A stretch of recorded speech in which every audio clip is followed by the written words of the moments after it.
The crimson meteors screamed across the alien sky like burning arrows from some cosmic war, and Sarah Carter pressed herself deeper into her mud brick shelter as another impact shook the ground.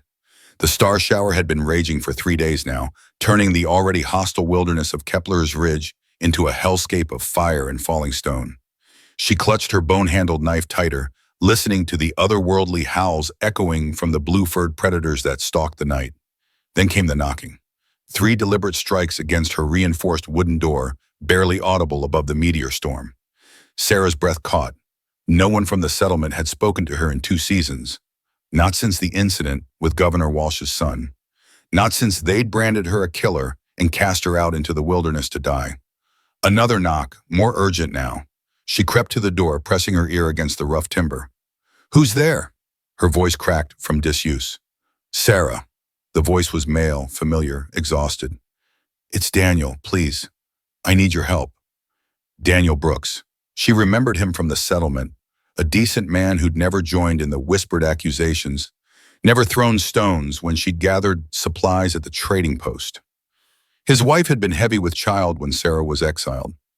She lifted the heavy wooden bar and pulled the door open just enough to peer out. Daniel stood silhouetted against the meteor-lit sky, rain streaming down his bearded face, his leather tunic torn and bloodied. But it wasn't his wounds that made Sarah's heart skip. It was the bundle in his arms. A baby, wrapped in scraps of cloth, its skin glowing pale blue in the starlight. He knocked on her door under the star shower, holding a blue baby, and said, "He's not yours, but he needs you," Daniel whispered, his voice breaking. "Sarah, I don't know what else to do." She stared at the child, unmistakably one of the native Skaari, the blue-skinned people who'd been at war with the human settlements for generations. Its tiny fists waved in the air, and when it turned toward her, she saw eyes like liquid silver, ancient and knowing despite its obvious youth. "Get inside," she hissed, grabbing Daniel's arm and pulling him into her shelter. "Before the night hunters catch your scent." Sarah barred the door and turned to face Daniel in the flickering light of her oil lamp. He was worse off than she'd initially realized. Deep claw marks across his chest, his left arm hanging at an odd angle, but his grip on the blue child never wavered. "Whose is it?" she demanded, though part of her already suspected the answer. Daniel's eyes were hollow, haunted. "I found him in the ruins of a Skaari camp, 3 days' walk north. Everyone dead. Humans and Skaari both. Some kind of massacre." He shifted the baby carefully, wincing at the movement. The adults, they'd been tortured. This little one was hidden in a grain storage pit. Sarah felt a familiar tightness in her chest, the same feeling she'd had when she tried to save Governor Walsh's son, when her hands had been covered in blood and accusations had rained down like the meteors outside. "Why bring him to me?" "Because you're the only real healer left in these mountains," Daniel said simply. "And because," he hesitated, then met her eyes, "because I remembered what you said at the settlement council before they banished you, about how every life deserves a chance." The baby began to cry, not the healthy wail of a human infant, but a strange musical keening that seemed to resonate in Sarah's bones. She found herself reaching for the child before she could think better of it. "Daniel, I can't," she started. But the moment her hands touched the baby, he quieted. His silver eyes locked onto hers, and she felt something shift in her chest, a warmth she hadn't experienced in months. "He won't take milk from me," Daniel said desperately. "Won't settle, won't sleep. I've tried everything, but look at him now." Sarah looked down. The child had indeed calmed, his tiny blue fingers wrapping around her thumb with surprising strength. Despite herself, she felt her protective instincts stirring. "This is madness," she whispered. "If the settlement learns you've brought a Skaari child here." "They already think I'm dead," Daniel interrupted. "My wife, she died in childbirth a month ago. I left the settlement afterward. Couldn't bear to stay. Told them I was going into the deep wilderness to hunt alone. When I didn't return, they probably assumed the worst." Sarah's throat tightened. She'd known Daniel's wife, Emma, a kind woman who'd once secretly brought Sarah medicine during her exile. "I'm sorry," Daniel nodded, pain flickering across his features. "Emma would have wanted this. She always said the war between our peoples was wrong, that children shouldn't suffer for their parents' hate. As if sensing the conversation, the baby made soft cooing sounds and reached toward the lamp flame with curious eyes. Sarah found herself rocking him gently, muscle memory from her days as the settlement's healer taking over. He's maybe 6 months old, she observed, running a practiced eye over his small form. Well-nourished, no signs of disease. Skaari infants develop faster than human children. This one's already trying to focus on objects, track movement. So you'll help? Sarah looked at Daniel's hopeful face, then down at the trusting silver eyes of the alien child. Outside, a particularly close meteor impact made the walls shake, and something large and predatory roared in response.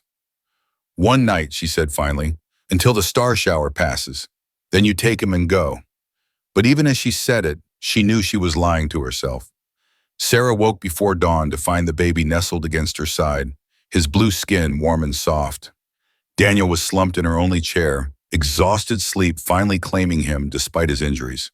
The star shower had ended sometime during the night, leaving an eerie quiet in its wake. She carefully extracted herself from the child's grip and began preparing a thin gruel from her meager stores of grain. The baby watched her with those unsettling silver eyes, occasionally making small sounds that seemed almost conversational. "You understand more than you should," she murmured to him. "Don't you?" As if in response, the child reached toward the wooden spoon she was using, tiny fingers grasping at the air. When she held it closer, he wrapped his fingers around it with obvious delight. Daniel stirred as the smell of food filled the small shelter. "How is he?" "Hungry, alert, strong." Sarah ladled the gruel into a wooden bowl. "Daniel, I need to examine your wounds properly. That shoulder needs setting." For the next hour, she worked on Daniel's injuries while the baby watched from his improvised bed of furs. The Skaari child seemed fascinated by the process, following her movements as she cleaned wounds, set bones, and applied poultices made from local plants. "He's learning," Daniel observed, wincing as Sarah bound his ribs. "Look at how he watches your hands." Sarah had noticed it too. There was an intelligence in those silver eyes that went beyond normal infant curiosity. When she'd accidentally knocked over her water cup, the baby had made urgent sounds and pointed until she noticed the spill. "Skaari mature differently than humans," she said, trying to keep her voice clinical. "Their neural development follows different patterns. By his age, a human child would barely be sitting up, but he's already showing problem-solving abilities." "Is that why the settlement fears them so much?" Daniel asked quietly. Sarah paused in her bandaging. It was a fair question. The war between humans and Skaari had been raging for 3 generations, ever since the first human ships had crashed on this world. But now, watching this small blue child play with a piece of carved bone, she wondered how much of that fear was justified. "Fear makes people stupid," she said finally, "and stupid people make cruel choices." The baby had managed to work the bone carving into his mouth and was gnawing on it contentedly. Sarah found herself smiling for the first time in months, a real smile, not the bitter grimace she'd worn since her exile. "What are you going to call him?" she asked before she could stop herself. Daniel looked surprised. I hadn't thought about it. Do you think Skaari children have names?" "All children deserve names." Sarah reached over and gently stroked the baby's downy hair, blue-black like a midnight sky. "What about Kael? It means strong in the old tongue."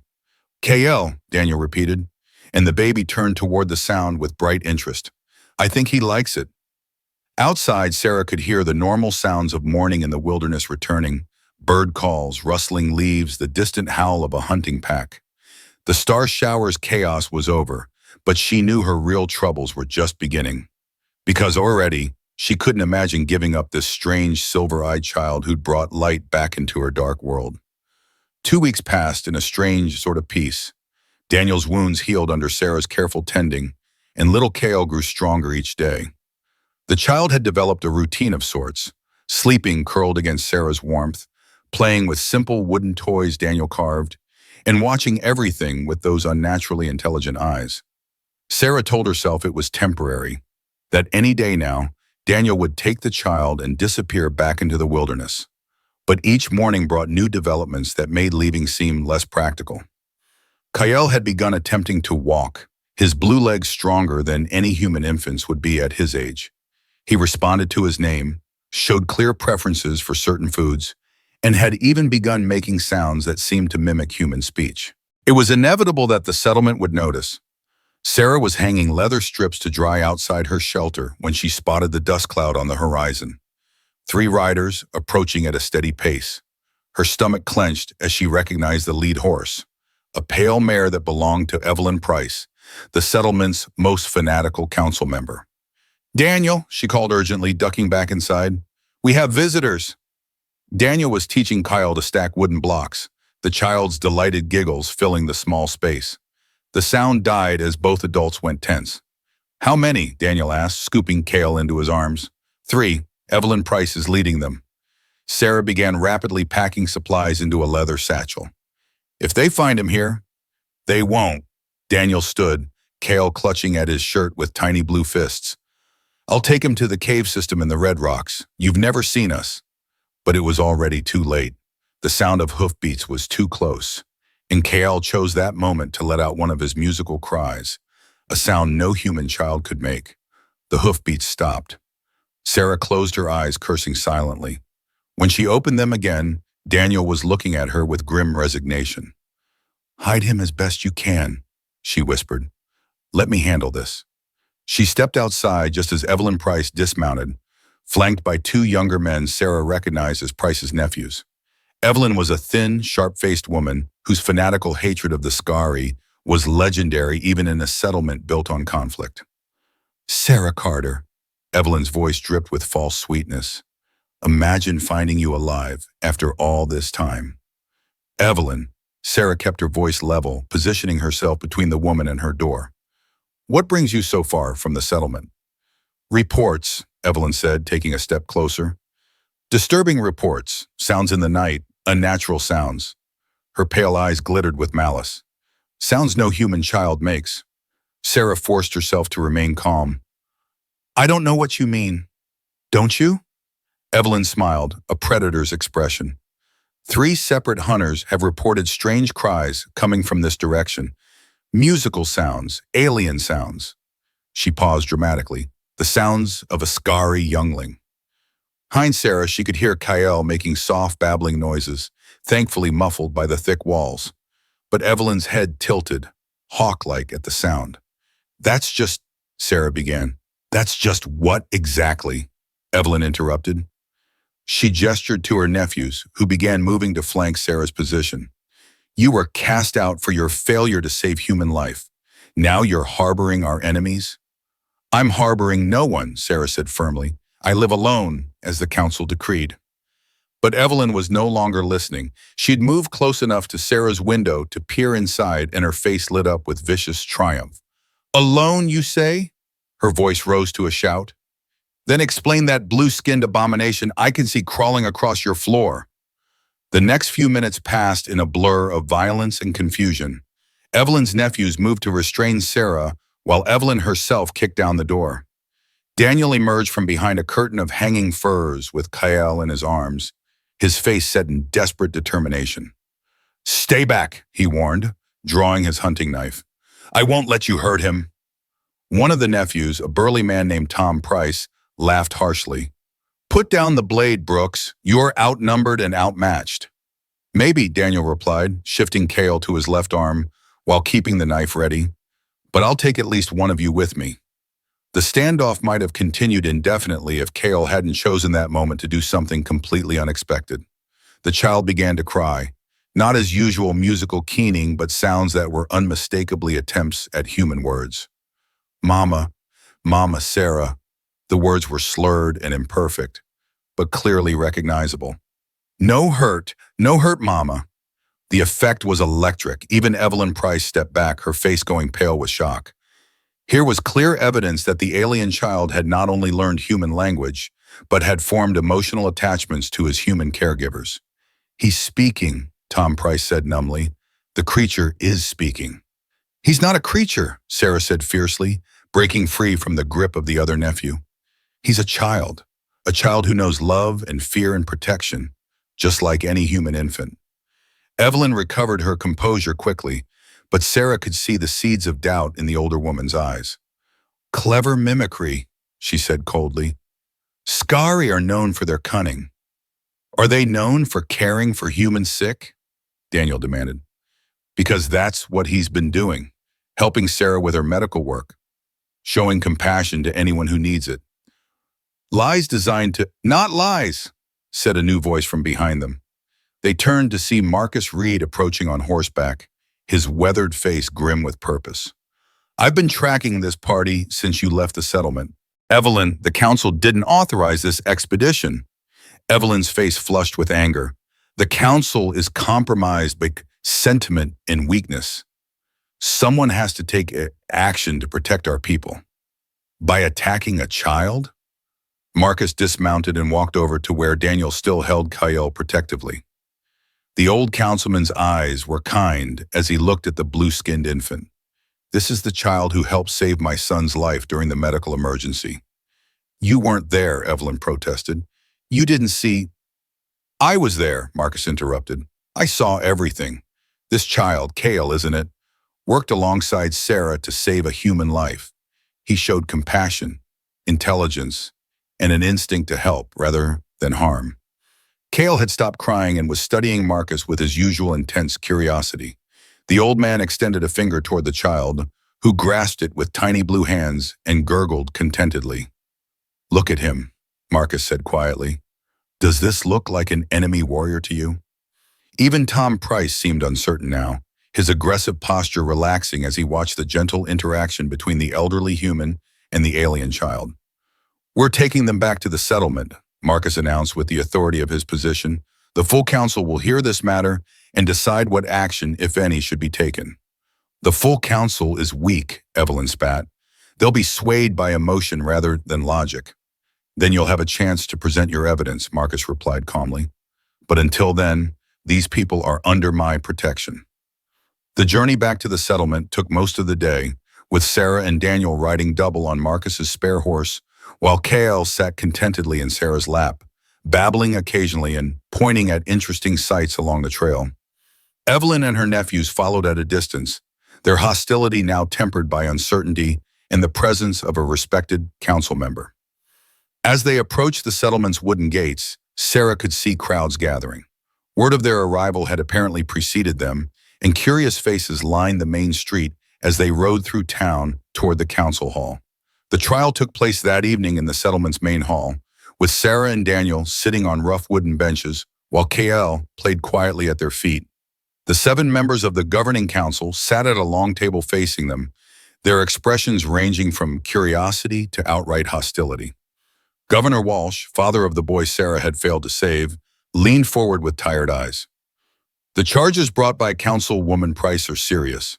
Harboring an enemy alien, violation of exile terms, potential treason against the settlement. Before we proceed, Marcus Reed interjected, I think the council should hear testimony about this child's behavior over the past months. We have several witnesses who can speak to his character. Character? Evelyn Price stood up from her seat in the gallery. It's an alien infant. It has no character.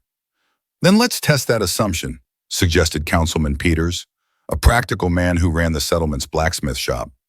Bring in the witnesses. For the next hour, a parade of settlement residents testified about their interactions with Kael. Jonas Miller spoke about the child's helpfulness during construction work. Tom Bradley described how Kael had pointed out structural weaknesses before human workers noticed them. Most powerfully, Marcus Reed himself testified about Kael's role in saving his son's life during the medical emergency. The child showed genuine distress at seeing human suffering, Marcus concluded. He actively participated in providing medical care, anticipating Dr. Carter's needs with uncanny accuracy. That is not the behavior of an enemy spy or a potential weapon. Governor Walsh listened to all the testimony with careful attention, occasionally glancing at Kael, who seemed remarkably calm for a child surrounded by so much tension. When the witnesses had finished, he turned to Sarah directly. Dr. Carter, why did you take in this child? Sarah stood slowly, choosing her words carefully. Because he was helpless and in need. Because every child deserves protection, regardless of the color of their skin or the circumstances of their birth. And you, Mr. Brooks? Daniel rose to stand beside Sarah. Because my wife always believed that our actions toward the powerless define who we truly are as people. Because I couldn't leave a child to die when I had the power to save him. Noble sentiments, Governor Walsh said dryly. But sentiment doesn't protect settlements from Skaari raids. How do we know this child won't grow up to be a threat? How do we know any child won't grow up to be a threat? Sarah shot back. Human children can become murderers or saints. The difference is in how they're raised, what values they're taught. From the floor, Kael looked up at the heated voices with concern. He crawled over to Sarah's leg and pulled himself up, reaching tiny arms toward her in a gesture of obvious affection. The simple action spoke louder than hours of testimony. Here was a child seeking comfort from his caregiver, showing the natural bonds of attachment that transcended species lines. I have a proposal, said Councilman Peters. A test period. We allow the child to remain with his current guardians for one full season under council observation. If, during that time, he shows any signs of hostility or abnormal development, we reconsider his status. And if he shows no such signs, asked Marcus Reed, then we accept that our assumptions about Skaari nature may need revision. Governor Walsh looked around the table at his fellow council members. All in favor of Councilman Peters' proposal? 4 hands went up. 3 remained down, including Evelyn Price's. The motion carries, Walsh announced. Sarah Carter and Daniel Brooks will serve as interim guardians for the alien child, under strict council supervision. Weekly inspections, detailed reports, and any sign of threatening behavior will trigger immediate reassessment. As the crowd began to disperse, Sarah felt Daniel's hand brush against hers, a brief moment of contact that conveyed more than words ever could. They'd won a reprieve, but the real test was just beginning. The weekly inspections began immediately, with different council members taking turns to observe Kael's development. Sarah and Daniel had moved to a larger shelter on the settlement's outskirts, close enough for supervision, far enough to avoid daily conflicts with hostile residents. Councilman Peters arrived on a crisp morning in early autumn, his weathered face skeptical, but not unfriendly. Kael, now clearly walking and babbling in a mixture of sounds that seemed to bridge human and Skaari language patterns, greeted the visitor with curious interest rather than fear. He's grown, Peters observed, settling onto a wooden stool, more than a human child would in the same time frame. Skaari development follows a different pattern, Sarah explained, watching as Kael carefully stacked carved wooden blocks into an impressive tower. But look at what he's building. It's not random. There's clear planning, problem solving. As if to demonstrate her point, Kael encountered a stability problem with his tower. Instead of knocking it down in frustration, he carefully removed the topmost blocks and repositioned the base to create a more stable foundation. Peters leaned forward with obvious interest. That's sophisticated thinking for any child his apparent age. Watch this, Daniel said, kneeling beside Kael. He picked up a wooden horse from the child's collection of toys and began making galloping sounds. Kael immediately grabbed his own horse and mimicked the action, adding his own musical vocalization that sounded remarkably like whinnying. He's learning through imitation, Peters noted, but adapting the behavior rather than just copying it. For the next hour, they documented Kael's abilities. He could identify common objects by name, responded to simple instructions in both human and what appeared to be basic Skaari words, and showed empathy when Sarah pretended to hurt herself, offering his favorite toy as comfort. The inspections continued through autumn and into winter, with each council member coming away impressed by Kael's gentle nature and obvious intelligence. The child had begun helping with simple household tasks, showed affection for both his human caregivers, and demonstrated protective instincts toward other children in the settlement. Winter brought its own challenges when a series of severe storms damaged the settlement's outer defensive walls. When Sarah and Daniel volunteered for the construction crews, their offer was accepted with grudging practicality. The settlement needed every able-bodied adult, regardless of their social status. Kael became a fixture at the work sites, sitting cross-legged at the edge of the work area while his silver eyes followed the coordinated movements of the construction teams. When someone struggled with a heavy beam or awkward angle, the child would make soft sounds and point, invariably toward a solution the workers hadn't yet noticed. He's studying us, observed Jonas Miller, a young carpenter who'd initially been suspicious of the blue-skinned child. Look at how he tracks the rhythm of our work. Yesterday, he showed me where a support beam was going to create a weak point, admitted Tom Bradley, the settlement's head carpenter. Pointed right at the stress joint before I'd even noticed the problem. The real change came during the first blizzard of winter. Sarah was working late, reinforcing the medical supplies storage, when she heard shouting from the direction of the main gate. Through the driving snow, she could see figures running, people carrying something heavy between them. "Accident at the lumber camp," someone called out. "Bad injuries." Sarah grabbed her medical kit and ran toward the settlement's clinic, her heart racing. The injured man was Marcus Reed's youngest son, barely 16 years old. A falling tree had crushed his leg badly, and he was bleeding heavily from multiple wounds. As Sarah worked to stabilize him, she was dimly aware of a growing crowd gathering around the clinic. She heard a familiar musical sound from behind her. Kael had somehow escaped Daniel's supervision and was standing in the clinic doorway, his silver eyes fixed on the injured boy. "Get that creature away from here," Evelyn Price shouted from the crowd. "This is exactly what I warned about." But Kael was already moving, walking directly to Sarah's medical kit with purposeful steps. He picked up a specific instrument, a bone needle used for delicate suturing, and offered it to Sarah just as she reached for it. The crowd fell silent. For the next 2 hours, Kael remained at Sarah's side, anticipating her needs with uncanny accuracy. When she needed a specific tool, he would retrieve it. When she required better lighting, he would carefully adjust the oil lamps. When the injured boy cried out in pain, Kael would hum softly, a sound that seemed to have a genuinely calming effect. When it was over, when Marcus Reed's son was stable and sleeping peacefully, the clinic was packed with observers who'd watched the entire procedure in fascinated silence. "He helped save my boy's life," Marcus said quietly, looking at Kael with something approaching wonder. "How is that possible?" "Because he cares," Sarah replied simply, lifting the tired child into her arms. "Because he sees suffering and wants to help end it, regardless of species." Spring brought disturbing news from the outside world. 3 settlements to the east have reported coordinated Skaari attacks, Governor Walsh announced during a council meeting. "Sophisticated raids using new tactics we haven't seen before." Sarah felt Daniel tense beside her as murmurs of concern rippled through the gathered crowd. Kael, now over a year in their care, sat quietly on her lap, his silver eyes tracking the conversation with that unsettling intelligence she'd never gotten used to. "What kind of new tactics?" Councilman Peters asked. "Infiltration," Evelyn Price answered before Walsh could respond. Her voice carried triumphant vindication. "Young Skaari, apparently abandoned or orphaned, being taken in by sympathetic humans. Then, when the settlement's defenses are compromised, coordinated attacks from within." The accusation hit Sarah like a physical blow. Around the room, she could see doubt creeping back into faces that had grown friendly over the winter months. "The pattern is clear," Evelyn continued, staring directly at Kael.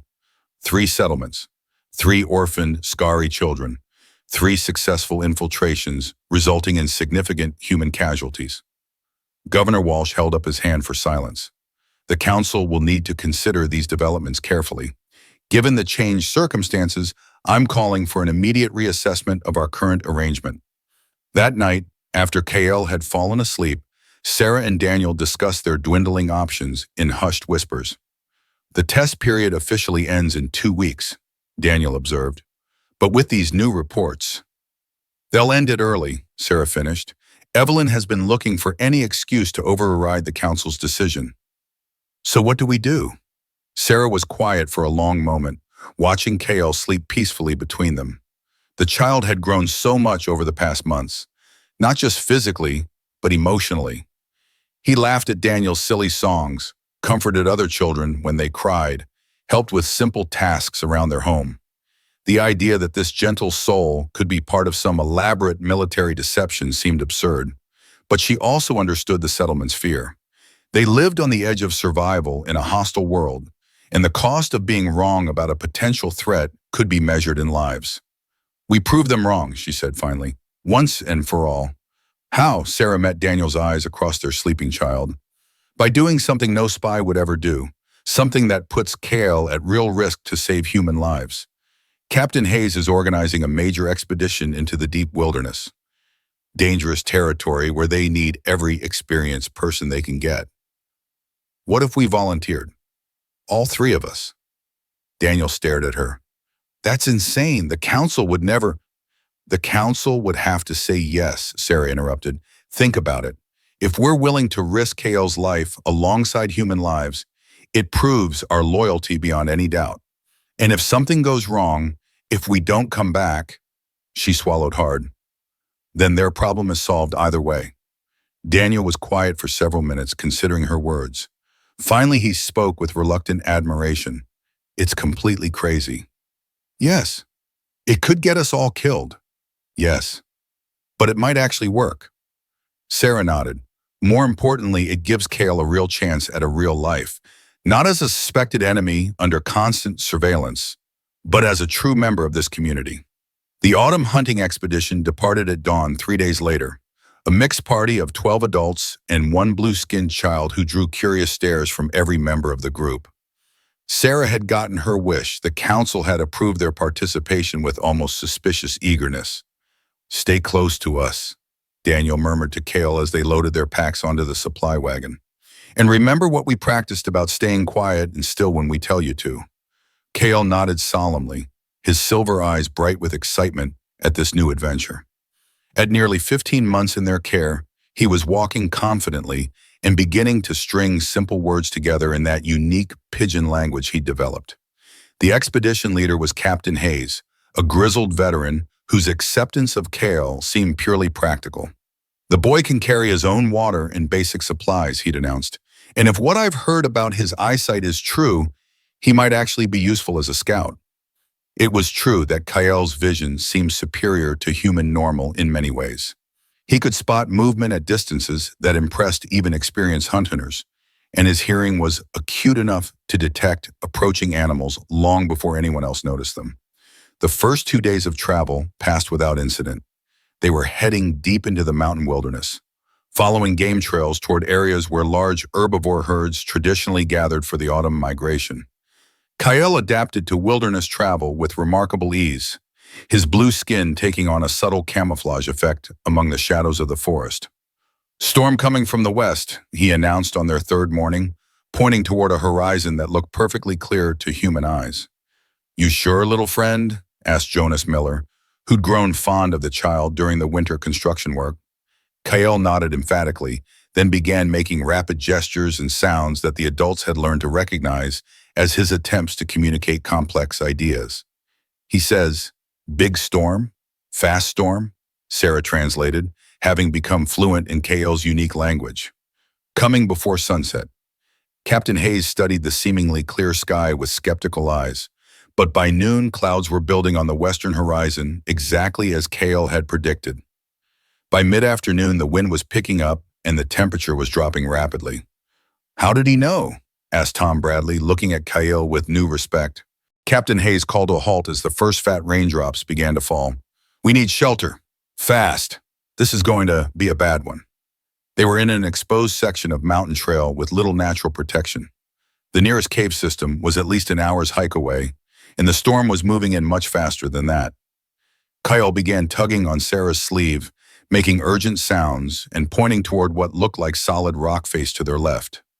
Sarah followed him to what she'd assumed was just another boulder, but as she looked closer, she realized it was actually a cleverly concealed cave entrance, invisible unless you knew exactly where to look. Captain, she called, Kael found something. Within minutes, the entire expedition was safely ensconced in a large, dry cave system that provided perfect shelter from the storm that raged outside for the next 18 hours. He saved our lives, Captain Hayes said bluntly, as they waited out the worst of the weather. Without that shelter, we'd have lost half the party to exposure. When the storm passed and they continued toward their destination, something had changed in the group dynamic. Kael was no longer just the strange blue child they were tolerating. He was a valued team member whose unique abilities had already proven essential to their survival.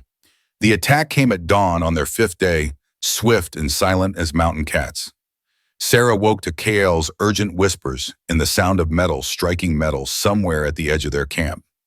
In the gray pre-dawn light, she could see figures moving between the trees, blue-skinned warriors with traditional Skaari weapons and war paint. "Everyone up!" Captain Hayes was shouting. "We're under attack!" The hunting party scrambled for their weapons as arrows whistled through the morning air. Sarah grabbed her medical kit with one hand and Kael with the other, looking desperately for cover. "The rocks!" Daniel shouted, pointing toward a cluster of boulders. "Get Kael behind the rocks!" But as Sarah ran toward the cover, dragging the frightened child with her, she realized the Skaari warriors weren't attacking randomly. They were moving with purpose, surrounding the camp in a classic hunting formation. And their war cries weren't fierce battle screams. They were calling out words in their own language, words that sounded almost questioning. She pressed herself against the boulder, holding Kael tight as arrows continued to fly overhead. The child was making distressed sounds, but not the terrified crying she would have expected. Instead, he seemed to be trying to communicate something urgent. "What is it?" she whispered. Kael pointed toward the attacking warriors and began making a series of rapid sounds. Not his usual pigeon mixture, but something else. Something that sounded distinctly like the Skaari language. And then, impossibly, one of the warriors answered him. The exchange was brief but intense, Kael's childish voice mixing with the deeper tones of adult Skaari communication. Sarah couldn't understand the words, but the tone was unmistakable. Recognition, surprise, and something that might have been relief. "Cease fire." The command came from the Skaari side, called out in accented but clear human language. "Cease fire!" Captain Hayes, bleeding from a shallow arrow wound, looked around the battlefield in confusion. "What the hell?" A figure emerged from the tree line, an older Skaari warrior with elaborate blue and silver markings across his face and arms. He walked slowly toward their position, his weapons lowered but still ready. "You have our child," he said in careful human words, "the one we thought dead." Sarah felt her world shift. She looked down at Kael, who was straining toward the Skaari warrior with obvious recognition and excitement. "Your child?" Captain Hayes demanded, his crossbow still trained on the approaching figure. "My grandson," the warrior replied simply, "lost in the massacre at Silver Creek. We tracked human scent from the ruins, but lost the trail in the star shower." The pieces clicked together in Sarah's mind with devastating clarity. The massacre Daniel had discovered, the hidden child, the timing of Kael's rescue. It had never been about infiltration or military strategy. It had been about family. "His name is Kael," she said quietly, stepping out from behind the boulder with the child in her arms. The Skaari warrior's eyes, silver like Kael's, but weathered with age and grief, focused on the child with an expression of pure joy. "Kael Tuvin," he breathed. "Little star." Kael made excited sounds and reached toward the warrior, his small blue hands grasping at the air. The resemblance was unmistakable now that Sarah knew what to look for. The same bone structure, the same intelligent eyes, even similar markings around the temples. "He's been living with you?" the warrior asked, his gaze shifting between Sarah and Daniel. "For over a year," Daniel replied, moving to stand beside Sarah. "We found him orphaned and we couldn't leave him to die." The Skaari warrior, who introduced himself as Theron Starweaver, studied them both with careful attention, taking in their protective postures, the way Kael leaned comfortably against Sarah, the obvious bonds that had formed. "You have cared for him well," he observed. "He is healthy, happy. This is unexpected." Around them, both groups of fighters remained tense but no longer actively hostile. The other Skaari warriors had emerged from cover, their blue faces showing the same mixture of joy and confusion as their leader. "We came to rescue our stolen child," one of them said in human language. "But he does not appear to have been stolen." Captain Hayes lowered his crossbow slowly. "What exactly are you saying?" Theron gestured to his men to stand down completely. "I am saying that we have misunderstood the situation. We believed humans had taken our young for dark purposes. Instead, it seems humans saved our young from certain death." The fire burned bright against the mountain darkness as two peoples who had been enemies for generations shared food and stories. Kael sat contentedly between Sarah and his grandfather, occasionally babbling responses to questions posed in both languages. The massacre at Silver Creek, Theron explained, his weathered hands moving expressively as he spoke. It was not a battle between our peoples. It was something else. Something that killed both human and Skaari families without discrimination. Captain Hayes leaned forward with sharp interest. What do you mean? Creatures from the deep mountains, the ones with no skin, only bone and hunger. They come down when the stock showers weaken the barriers between worlds. Theron's silver eyes reflected the firelight. Your people call them the Devourers. We call them Death That Walks. Sarah felt a chill that had nothing to do with the mountain air. She'd heard whispers of such creatures in the settlement's oldest stories, but she'd always assumed they were myths designed to keep children from wandering too far into the wilderness. I've never seen one, Captain Hayes said slowly, but I've heard stories, settlements that just disappeared. No bodies, no signs of struggle, just empty buildings and scattered bones. The barriers grow weaker each year, Theron continued. The star showers come more frequently, and the Devourers grow bolder. Soon, they will threaten all who live in these mountains, human and Skaari alike. One of the younger Skaari warriors spoke up, his human words heavily accented but clear. It is why we have been raiding human settlements, not for conquest, but for weapons and supplies. We thought you were allied with the Devourers because they never attack your largest towns. They don't attack our settlements because we built them in places with natural barriers, Captain Hayes replied with growing understanding. Iron deposits in the soil, running water, certain types of stone formations. We learn through trial and error what they avoid. Knowledge that could save people's villages, Theron said quietly, just as our knowledge of their hunting patterns could save your outlying farms. The implications were staggering. 3 generations of war based on misunderstanding, while the real enemy had been manipulating both sides through strategic attacks designed to keep them focused on each other rather than the true threat. The conversation continued deep into the night, with both sides sharing knowledge about the Devourers and their patterns. The creatures, it emerged, were attracted to large concentrations of life energy and avoided certain natural phenomena, churn, moving water, and specific mineral formations. More importantly, they seemed to hunt in cycles, building toward massive coordinated attacks every few years. The next large-scale assault is coming soon, one of the Skaari hunters observed. Within the next season, perhaps sooner. Our shamans have read the signs in the star patterns. Then we don't have time for gradual diplomatic approaches, Captain Hayes said grimly. We need immediate cooperation, or both our peoples will suffer massive casualties. As the fire began to die down, Theron made a proposal that would have seemed impossible just hours earlier. Let me come back with you to your settlement. Let me speak to your leaders directly, with Kael as witness to the possibility of peace between our kinds. The journey home tested everyone's endurance and diplomacy.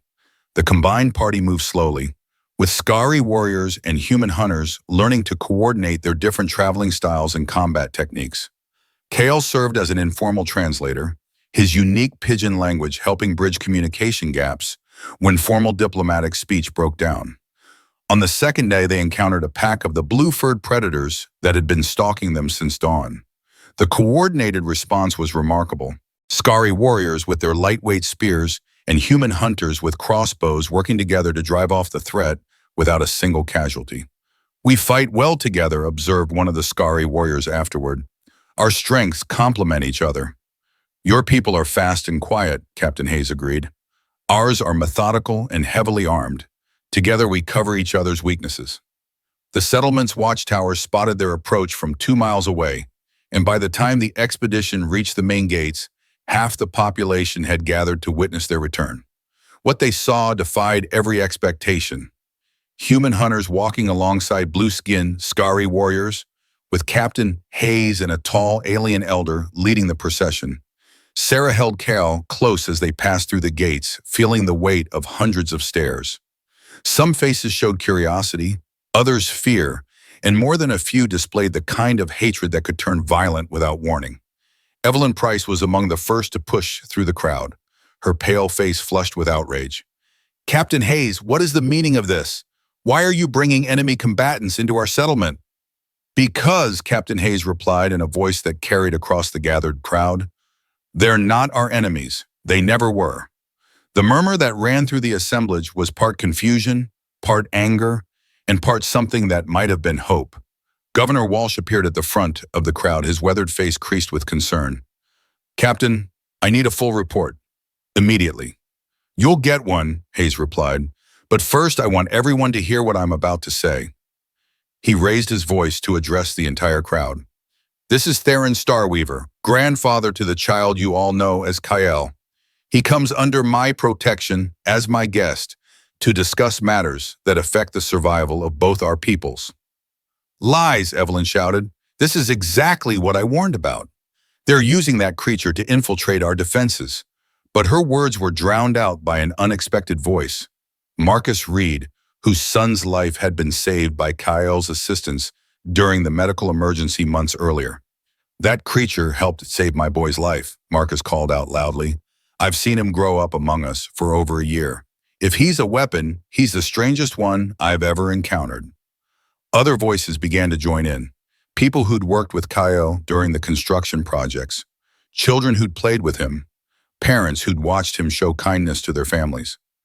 Theron listened to the exchange with obvious interest, his silver eyes taking in the complex dynamics of human settlement politics.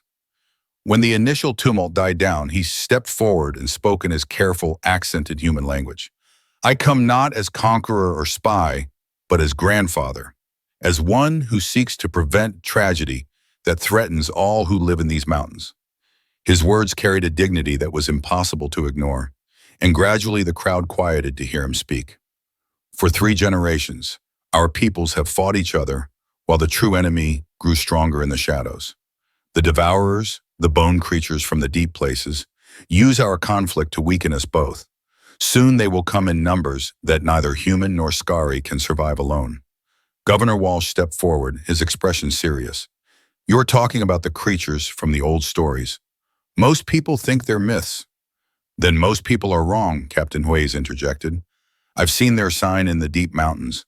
Fresh kills, bone markers, territorial markings. They're real and they're getting bolder. Theron nodded gravely.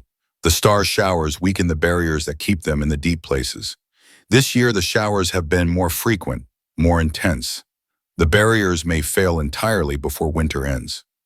A ripple of unease ran through the crowd. Even those who doubted the existence of the devourers had lived through the increasingly violent meteor storms of recent years. What do you propose? Governor Walsh asked. Alliance, Theron replied simply. Shared knowledge, coordinated defenses, combined forces when the great assault comes. The emergency council session that followed lasted well into the night. Theron presented detailed intelligence about devourer movement patterns, breeding cycles, and tactical preferences. Captain Hayes corroborated the information with his own observations and added human knowledge about defensive techniques that had proven effective. The attacks on isolated settlements, both human and Skaari, follow a clear pattern, Theron explained, using charcoal to sketch maps on wooden tablets. The creatures are probing our defenses, testing our responses, learning our weaknesses. But why now? Asked Councilman Peters. If these creatures have existed for generations, why are they becoming more aggressive? The star showers, Captain Hayes answered. They've been getting worse every year, more frequent, more violent. If Theron is right about them weakening some kind of barrier, the barriers will fail completely within the season, Theron confirmed grimly. When that happens, the devourers will no longer be limited to small raiding parties. They will come in swarms that could devour every living thing in these mountains. Governor Walsh looked around the table at his fellow council members. This alliance you propose, what would it entail specifically? Immediate sharing of defensive knowledge, Theron replied, combined patrols of disputed territories, coordinated evacuation plans for vulnerable settlements, and when the great assault comes, unified command structure and integrated battle tactics. You're asking us to trust our lives to our ancestral enemies, Evelyn Price said coldly. I'm asking you to recognize that your ancestral enemies face the same extinction you do, Theron replied calmly. Dead people have no enemies. The debate continued for hours, with council members weighing the risks of cooperation against the risk of facing the devourer threat alone. Finally, Marcus Reed called for a preliminary vote. All in favor of establishing formal diplomatic relations with the Skaari, pending detailed negotiation of specific terms? 5 hands went up, 2 remained down. Motion carries, Governor Walsh announced. Theron Starweaver is hereby recognized as an official diplomatic representative of the Skaari people. We'll begin formal negotiations tomorrow. Over the following weeks, the settlement transformed as humans and Skaari worked together to implement the alliance terms. Joint patrols began ranging through the disputed territories, sharing intelligence and coordinating responses to Devourer sign. Construction crews worked around the clock to strengthen defensive walls according to specifications that combined human engineering with Skaari knowledge of local materials. Not everyone accepted the changes easily. Evelyn Price organized a group of resistance that she called the Human Purity Movement, holding secret meetings and spreading propaganda about Skaari infiltration tactics. But her influence waned as more people witnessed the practical benefits of cooperation. When the first joint patrols returned with detailed intelligence about devourer movements that neither species could have gathered alone, even some of her supporters began to question her extremist stance. Kael thrived in this new environment, serving as an informal ambassador between the two communities. His unique language skills, now encompassing fluent human speech, basic Skaari, and his own Pigeon Bridge tongue, made him invaluable for day-to-day communication between mixed work groups. Sarah found herself busier than ever, treating injuries from both species and learning Skaari medical techniques that complemented her human training. Daniel coordinated supply distribution and logistics, his natural organizational skills proving essential for managing the complex requirements of an integrated community. The first real test came when scouts reported a large devourer pack moving toward the settlement from the eastern canyons. The coordinated response was swift and decisive, Skaari warriors providing rapid mobility and reconnaissance, while human defenders held fortified positions with crossbow support. The battle was brief but fierce. The devourers, nightmarish creatures that seemed to be made of animate bone and shadow, attacked with inhuman ferocity. But the combined tactics proved effective, and the pack was driven off with minimal casualties. "We would have lost dozens fighting them alone," Captain Hayes observed as they counted their wounded afterward. "Together, we barely lost anyone." "This was just a probe," Theron warned, "a small pack testing our defenses. The real assault is still coming." The real assault began 3 days later, just before dawn, with a coordinated attack from all directions that tested every defensive preparation they'd made. Thousands of devourers emerged from the deep wilderness, moving in perfect synchronization like parts of a single predatory organism. The battle raged for 2 full days and nights. Human crossbow batteries provided devastating volleys, while Skaari warriors struck with lightning raids that disrupted devourer formations. The defensive walls held, reinforced with iron deposits that seemed to cause the creatures physical pain. Kael, despite his young age, played a crucial role in the defense. His keen senses allowed him to spot devourer infiltration attempts before human or adult Skaari guards noticed them. His small size let him move through defensive tunnels too narrow for adults, carrying messages and supplies where they were needed most. On the second night, when the devourer assault reached its peak intensity, Sarah found herself working frantically in the main medical station, treating wounds unlike anything she'd seen before. Devourer's claws carried some kind of toxin that resisted normal healing, requiring a combination of human antiseptics and Skaari herbal remedies to counteract. Mama Sarah, Kael appeared at her elbow, his small blue face smudged with soot and his silver eyes wide with exhaustion. "Grandfather Theron says the bone things are getting ready for big push. Need all healers at wall stations." Sarah looked around the medical station at the dozens of wounded who still needed care. "I can't leave these patients." "I stay," Kael said simply. "I help." Over the next several hours, as the final devourer assault raged outside, Sarah worked alongside her adopted son to save lives. Kael proved remarkably capable, following her instructions precisely and showing an intuitive understanding of both human and Skaari physiology that amazed even experienced healers. When a human soldier arrived with deep claw wounds, Kael would immediately prepare the human-specific antiseptics, When Skaari warriors were brought in, he would gather the appropriate herbal compounds before Sarah even asked. "How does he know?" whispered Elena Torres, an older woman who'd volunteered to help with the wounded. "He's choosing the right treatments before examining the patients." Sarah watched as Kael carefully applied a poultice to a Skaari warrior's wounds, his small hands working with surprising precision. "He sees patterns we don't, learns faster than either of our species alone." When the most critically wounded began arriving, victims of direct devourer attacks who'd survived only because of the coordinated rescue efforts, Kael's abilities proved essential.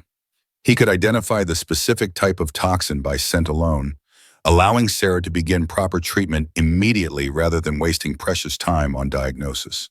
When dawn finally broke on the third day, the surviving devourers retreated back to their deep mountain lairs. The alliance had held, the settlement had survived, and the cost of victory was measured not in the failure of one species or another, but in the shared sacrifice of both. 1 year later, Sarah stood on the newly built watchtower that overlooked the combined settlement of Haven's Rest. Below her, human and Skaari children played together in the central plaza, their laughter mixing in languages that were slowly becoming one. The defensive walls were stronger now, designed to repel creatures that thrived on division and fear. Kael came running up the tower steps with his usual boundless energy, his blue skin now darkened with maturity, and his silver eyes holding the deep intelligence that marked him as a natural leader among children of both species.